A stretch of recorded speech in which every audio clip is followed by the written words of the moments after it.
কিরে বাবুদা, ভালো তো? আর ভালো, সকাল সকাল আমার 200 টাকা পুরো জলে চলে গেল রে ভাই। আরে ভাই কি করে? আর বলিস না ভাই, 200 টাকা দিয়ে 2 বছর আগে একটা পাঞ্জাবি কিনেছিলাম, 2 বছর পরলাম, তারপরে দেখি পকেট দুটো আর হাতা দুটো লক্ষ্য করছে, দিলাম শালা কাঁচি চালিয়ে, হয়ে গেল ফতুয়া। আরে সে তো ভালো কথা, তাহলে প্রবলেম কোথায় তোমার? ফতুয়াটাও ভাই 2 বছর পরলাম, তারপরে দেখি নিচের দিকটা ফেসে গেছে, দিলাম কাঁচি চালিয়ে। 200 টাকার জিনিস তুই বল ভাই, নষ্ট করা যায়? হয়ে গেল বইয়ের ব্লাউজ।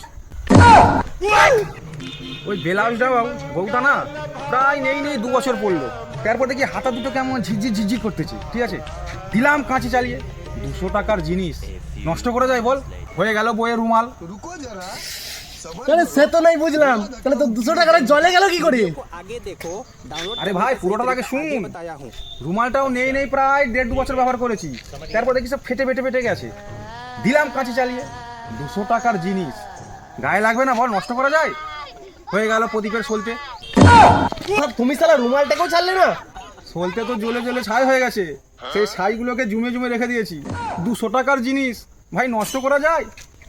ওই 200 টাকাটা এই ছাইয়ের সাথে টুকুর সাথে জলে চলে গেল রে ভাই।